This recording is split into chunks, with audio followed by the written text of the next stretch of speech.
अगर वो बच्चा आपके बातों में नहीं है या आपकी बात को नहीं मानता है, अपनी मनमर्जी चलाता है, आपके कहने में नहीं है, तो वो व्यक्ति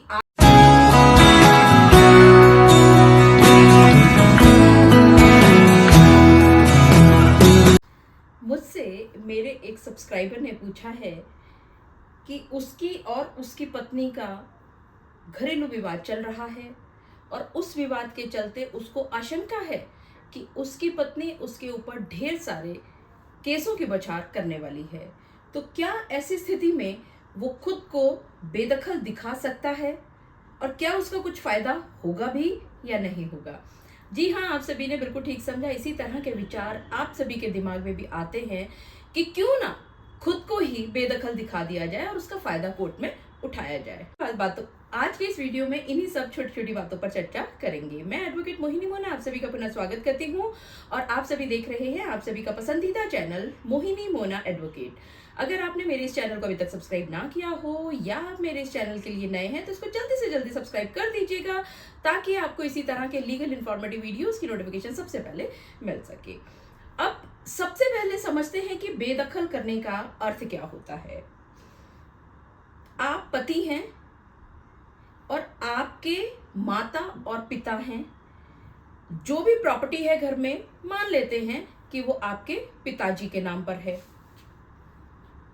आपको आशंका है इस समय पर कि अब आपके और आपके पत्नी के बीच में बहुत सारे केसेस होने वाले हैं और आप आसपास की जो बातें सबसे ज्यादा सुनते हैं वो यही सुनते हैं कि अगर आप बेदखल दिखा दोगे अपने आप को तो आप अपने आप को बचा लोगे। कुछ हद तक इसमें सच्चाई भी है और कुछ हद तक इससे कोई फर्क भी नहीं पड़ता। बेदखल करना, बेदखल होना, इससे क्या फायदा या नुकसान हो सकता है ये ऐसे ही साधारण तौर पर नहीं बताया जा सकता।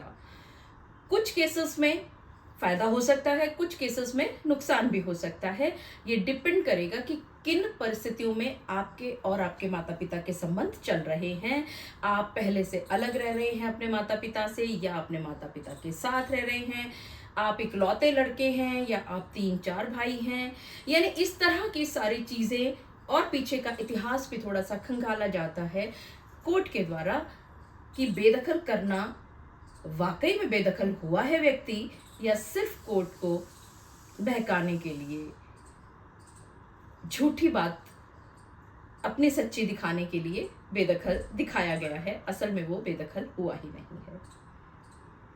बेदखल कौन कर सकता है, अब इस बात पर बात कर लेते हैं। जिसकी संपत्ति है वो अगर अपनी संपत्ति से ये कह दे कि मेरे जो ये वारिस हैं या मतलब मेरा बेटा है, मेरी बहू है या मेरी बेटी है, मेरा दामाद या मेरी पत्नी, यानी कोई भी ऐसा इंसान जिसको वो ये चाहता है कि इस मेरी प्रॉपर्टी में अब उसका हिस्सा नहीं बन सकता और वो प्रॉपर्टी सेल्फ अर्न्ड प्रॉपर्टी उसकी होनी चाहिए। ठीक है, तो अगर आपकी सेल्फ अर्न्ड प्रॉपर्टी है तो आप अपने किसी भी बच्चे को बेदखल दिखा सकते हो इस संपत्ति से और साथ ही समन टूटे हुए दिखा सकते हो ताकि अगर वो बच्चा आपके बातों में नहीं है या आपकी बात को नहीं मानता है, अपनी मनमर्जी चलाता है, आपके कहने में नहीं है, तो वो व्यक्ति आगे अगर किसी और के साथ किसी भी तरह की अगर वो डीलिंग्स करता है तो उस डीलिंग से आपका कोई लेना देना नहीं है। ये बात आप दिखा सकते हो बेदखली करते वक्त। तो अर्थ ये हुआ कि जो उस जमीन का, उस संपत्ति का मालिक है वो अपनी संपत्ति से उसको बेदखल कर सकता है। अब आपका सवाल कर ले लेते हैं। आपने ये पूछा कि क्या आप अपने आप को बेदखल होता हुआ दिखा सकते हो? हाँ, आप दिखा सकते हो। क्या इसका फायदा होगा? ये अगला प्रश्न होगा। कोई फायदा नहीं होगा क्योंकि आप अपने मुंह से ये कितना ही कहते रहो कि मेरे माता पिता ने मुझे बेदखल किया है या यूं कह दो कि मैं खुद ही बेदखल हो रहा हूं, तो अपने आप बेदखल होने का कोई प्रावधान ही नहीं है। आप अपनी मर्जी से ये भी नहीं कह सकते कि आपके माता पिता ने बेदखल कर रखा है जब तक कि आपके माता पिता बेदखल करके कागजात तैयार ना कर लें।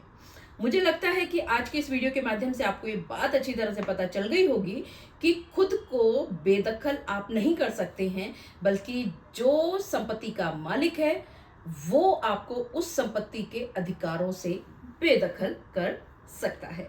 मुझे पूरा विश्वास है कि आप सभी को मेरा आज का वीडियो भी बहुत अच्छा लगा होगा। अगर आपको मेरा आज का वीडियो भी अच्छा लगा तो इसको लाइक, शेयर और कमेंट करना ना भूलिएगा। और हाँ, अगर आप मेरे इस चैनल के लिए नए हैं तो इसको जल्दी से जल्दी सब्सक्राइब कर दीजिएगा, ताकि आपको इसी तरह के लीगल इन्फॉर्मेटिव वीडियोस की नोटिफिकेशन सबसे पहले मिल सके। अपना और अपने परिवार का बहुत अच्छी तरह से ध्यान रखिएगा। Thank you, take care, bye bye.